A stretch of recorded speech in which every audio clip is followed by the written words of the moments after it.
This is the Giraffes Don't Eat Steak podcast, a show that brings you marketing stories, tips, hints, and much more. A treat for those who want to succeed in business or marketers who just want to learn. Good morning, Alex. Good morning, Erica. How are you today? Very well, thank you. And yourself? All good, all good. Today, I am so excited to have brought to our podcast Becks Neale, who is a designer that I have been, wow, how long has it been, Becks? 2-3 years Yeah, it's quite a few years now, isn't it? We've been connected. We belong to the same mastermind group. So we've been getting into each other's businesses, and just recently we've started putting some briefs together. But also, Becks is the mastermind behind our Giraffes Don't Eat Steak podcast graphic. So been part of us for a long time. Yeah, it's very exciting to work on it. A big part of the podcast already. Yeah. Welcome, Becks. Thank you very much. Awesome. So you and Alex are both designers, and so I always find myself on the back foot in these kind of conversations because sometimes the conversation goes over my head because pretty is not my thing. Functional is my thing. But one of the places you and I have connected over the last couple of months actually is sustainability, Becks, because that's a huge passion of yours. Tell us a bit more about that. Yeah, so I started, I think it was like last year, I did the sustainability course with Cambridge University. So it's all online, but it's just a real deep dive into how marketing has such a significant role to play within sustainability, and where it came from in the past, where it was very much about driving wants, making people want more. Really sort of driving this whole business as usual and just really tipping the balance. So it's not really taking into account people's feelings, people's well-beings. It's just actually the drive for profit. Whereas now, we believe that marketing can be used very purposefully to really make a difference in people's lives. So it's not about more and more. It's actually about meaningful and connection and actually restoring. So there's that whole balance with living, working in balance with nature. Yeah,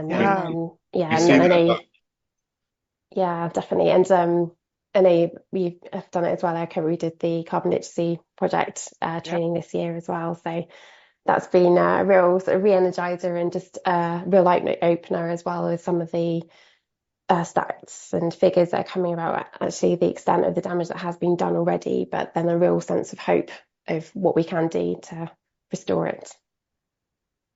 We did an episode called Does Sex Still Sell? And it has kind of a similar vibe to what we're talking about now. There was a time where, you just put a lady in not very many clothes on a car or on front of the advert and you get sales, boom, boom, boom, boom. But now there's a shift to values. What does your business stand for? What are its values? Is that something the customer's going to buy? And what ethically responsible acts is your business doing per transaction that you're doing with a customer? Those kind of things are becoming a lot more valuable to consumers now, as opposed to kind of superficial advertising and as you said, appealing to the wants more to now as it's shifted to the values of the person. Does the business align with my values? Definitely. And it's such an amazing sort of way to attract like-minded people, whether it's clients, whether it's talent to join your team or collaborations. It's just when you've got those shared values, I just find that their energy just absolutely lifts in the room and on the projects that you're working with. So it makes such a significant difference, and knowing that you're making a bigger impact beyond the design brief, I call it. So just, making that a bigger impact that's going to go on to help other people's lives. It just makes it so meaningful and purposeful for the work that I work on. So when you're with the work that you're doing, how are you implementing kind of more of a sustainable approach? Is it through the clients that you're deciding to work with? Is it the way that you interpretate briefs, or like what is it that you're kind of doing specifically to maintain that Yeah, so it's sustain? a bit of a mix. So I'm purposely looking for brands that put nature and humanity first. I absolutely love working on those projects because it's having such a massive impact both within for wildlife and nature, restoring well-being, but also the same for people and making equality. So I've got a whole range of different clients doing amazing things out there, and there's all these amazing stories of hope that we get to share. But also it's where I can influence some of the decisions. So in design brief, perhaps it's the type of printing that needs to be done. Is there a way that we can do it more sustainably? Sort of thinking about the different finishes and yes, all that goodness, like the quantities that they need. So where I've got that influence, I can help inspire that. Or, is it that this project actually needs this amount of resources? Can we streamline that down and make it really, really impactful with what we're working on? So it just depends on the client and yeah, the level of involvement that they would like me to get involved in. And it's an interesting angle that you and I have had quite a long chat about in terms of our impact, both as suppliers and consumers. Mm, And from marketing perspective, especially Alex and myself, where it's customer first, right? That's our mandate, and we believe that consumers are driving the change, and probably not enough, but it's coming. The wave is happening more and more and more. I mean, smoking is a classic example. We've discussed it. It wasn't even that long ago where smoking was everywhere. Like it was on airplanes, in restaurants, and like it was everywhere. And now it's nowhere, right? And that it was definitely not the tobacco companies who were driving that change. It probably wasn't even the medical companies because they make money out of sick people. It was consumers that forced it in the end, right? But it started off slowly, before smokers hung on, yeah. fought for their right to smoke, like it was a big thing. But then, in a blink of an eye, it's all shifted. So I think the same with sustainability. It's on that path. There's for now a small cohort of people that are, they're called activists, and who are really pushing that. But I'm seeing it in the younger generation now. My kids are much more aware than I ever was about, about these things. And so as they grow up and become consumers themselves, this is the mindset they're bringing, right? Yeah, definitely. Um, so that's the consumer side, but there's also our power as suppliers, which I love the way you described it, is you are a supplier and you can direct.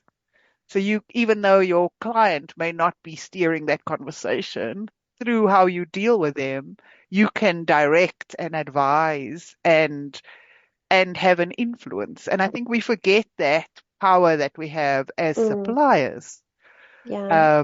to make that change in the world. Yeah, and I think, like you say, a large part of it is this kind of the scale of awareness. So where people are at, is trying to meet them where they're at and just inspire them to just small actions that they can take. Because I'm definitely a believer of that, once you take one action, you can't stop. You're just going to keep on going and want to, yeah, just make all the difference and the impacts that you can keep doing. And it's but there's just so many different levels in there because there's quite a lot of this kind of an unconsciousness about it that people aren't really recognizing it or seeing it as a problem.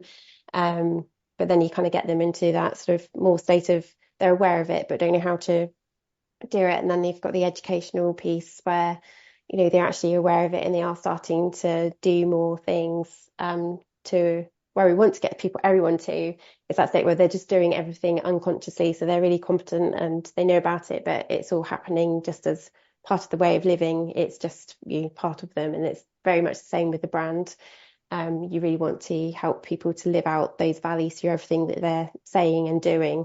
So it's not just words on a website. It's actually, you can see it through what they're talking about, the projects that they're working on, but also their involvement within the community. Yeah, sort of everything that encompasses their whole sort of ecosystem, the way the team talks about it and becomes advocates. So it just has this amazing kind of energy that flows through everything. And the Yeah. very sort of center of that is purpose, because that just is like a really refined thread that just ties everything so beautifully together. And it also helps to steer the direction and help them to make the decision. So everything is very much aligned with those values. So it's, yeah, when you can find what people are really passionate about and help them to actually see that as the bigger picture and then infiltrate that through everything they're doing, it's quite magical. It's like the actions speak louder than words saying, right? Mm, definitely. We also did another episode on greenwashing, and where you have a lot of words but not a lot of action. And if you look deeply into what they're really doing, it's not really backing up what they're saying. So, but how did this when and how did this start for you? Because some in terms of the sustainability side, because I think there's sometimes there's a trigger in someone's life or in the world or whatever that makes them change their philosophy of the way they work. Or have you always been like this? Or how did it start for you? Yeah, I've always been, I guess, fairly conscious of it all, sort of growing up. And I remember in sort of middle school, we had Jane Goodall come and talk Yeah, with our you. class. Jane Goodall. So she was working with the apes, really Okay. Gorillas. understanding, yeah, really understanding sort of how they connect with each other, the relationships that they have, and just this incredible nature connection. And I was just in awe when she was there. I remember writing her a letter afterwards. I want to come work with you when I'm older. So And she she was, responds. yeah, she was a big inspiration for me. And but I think throughout sort of my work, I've always had that kind of lean towards the charity sort of sector, wanting to get involved and be able to make a difference. It's just that sense of fulfillment for me. I think in terms of within my actual work, it probably all came to head sort of with the lockdown because I just noticed such a significant impact in my own well-being, as many other people were, but also that real importance of what nature means to you and the effects that it has on your well-being as well. So I think that was like a big like actually is there something I can do through my work with this? And that was where my little Kit the dog illustration started coming out. He's often in yellow welly boots. You'll see him around on social media and LinkedIn. Um, but it was about inspiring actions that you can take because at the time with lockdown, it was very much everyone was talking about, oh, we can't do this and we're not allowed to do this anymore. It was all really, really negative. And it's like, we need to reframe this, we need to flip it.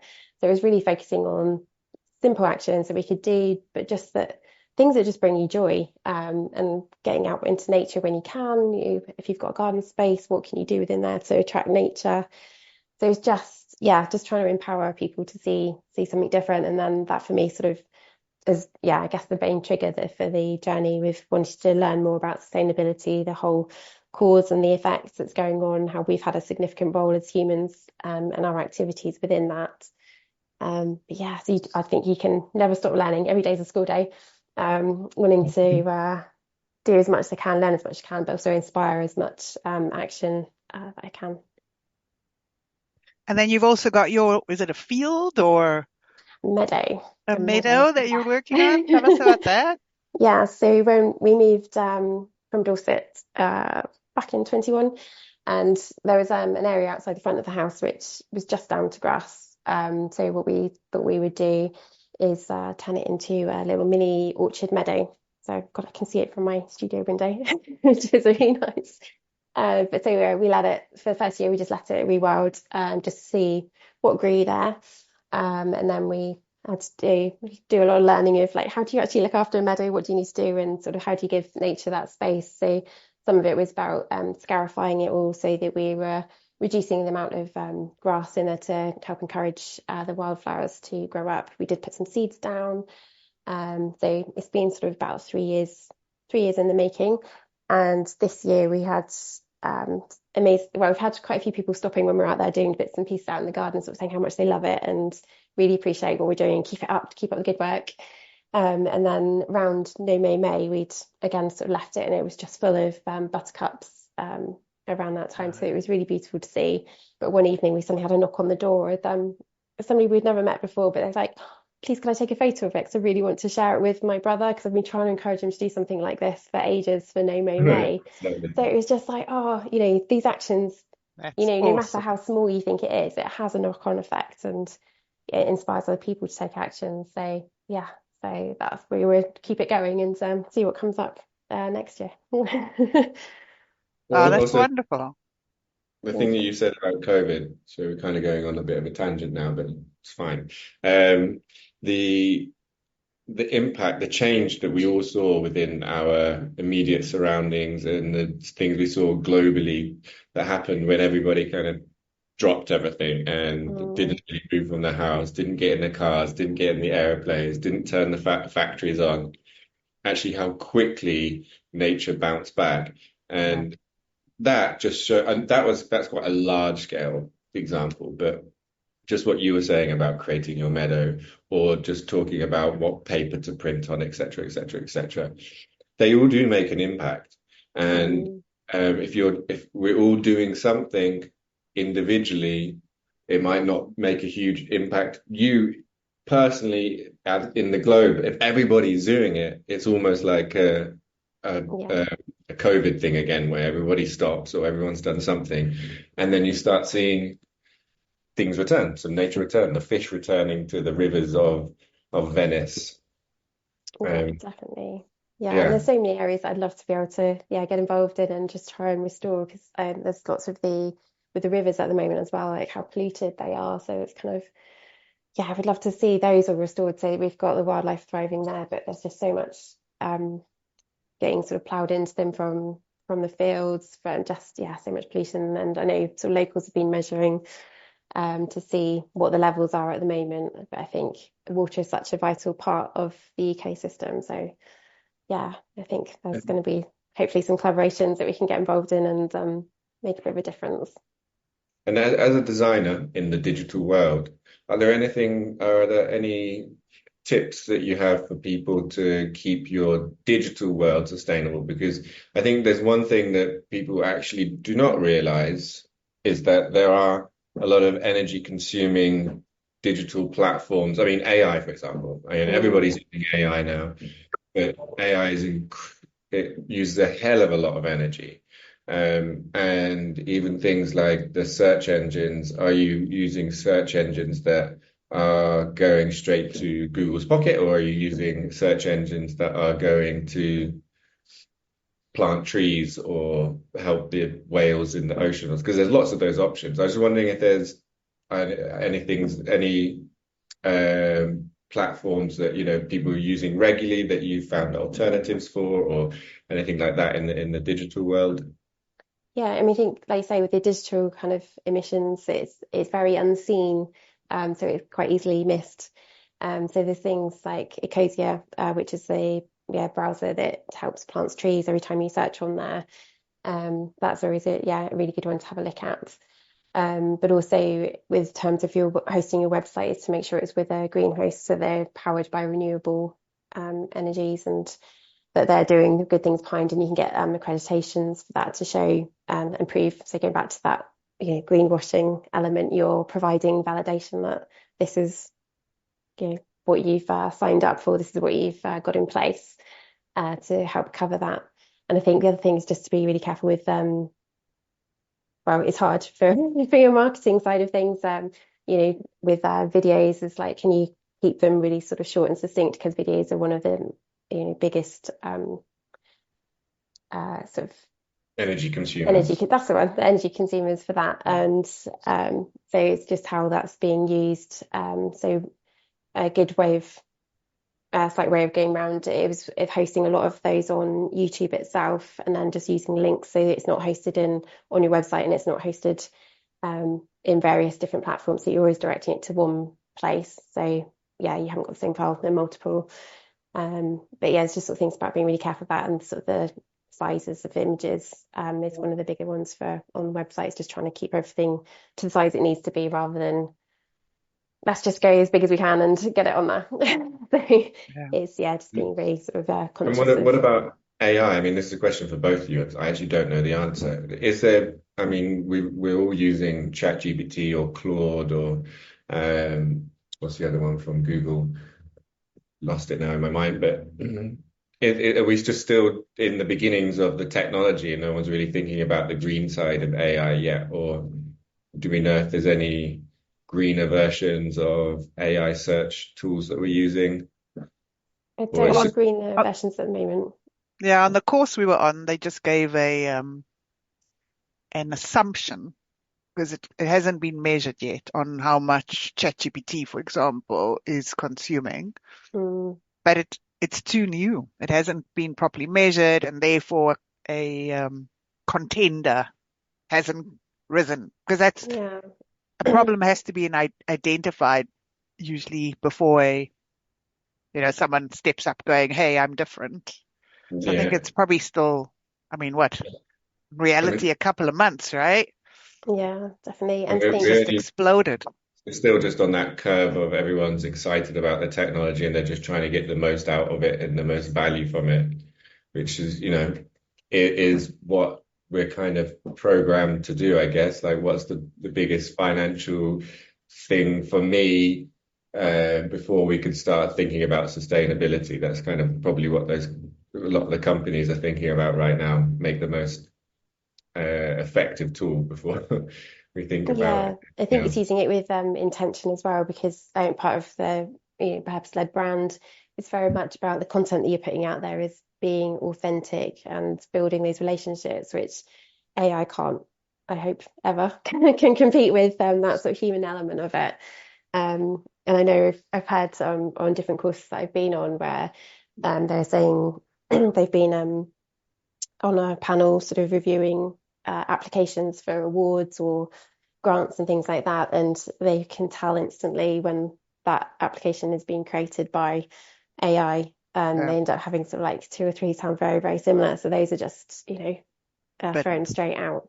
So mm, I think it's got to be, yeah, if it can help you save time, I think that's a really good thing to sort of use it for, also for like in the research side of things. But the final thing needs to be really, really by you going Have you been through. using any AI for design or any like do you use it at all in, I don't know, maybe idea generation or anything? No, Just I've you use it design used it point just of for a view. little bit of research, just to kind of get through just some initial areas I want to sort of explore along a theme. But that's kind of to the sort of extent I've used it for. I know some people use it for trying to summarize.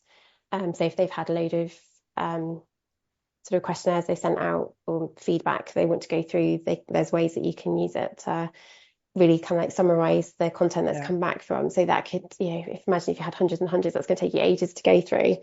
Whereas AI can help in that respect, so that you're then using your time for what you do best, Yeah, rather that's than true. some of those elements like that. So yeah, Yeah.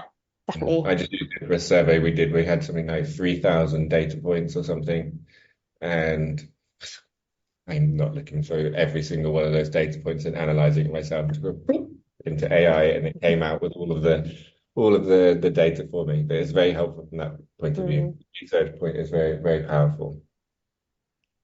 so Bex, if anyone wants to get hold of you to do any awesome designs or just talk through sustainability, I'm sure you're open to that chat as well. How do they get Definitely. hold of you? Yeah, you can head on to my website, which is simply my name, becksneale.co.uk, or find me on LinkedIn. And yeah, absolutely more than happy to chat. Awesome. And yeah, our giraffe loves you too. So Thank that's been you. good.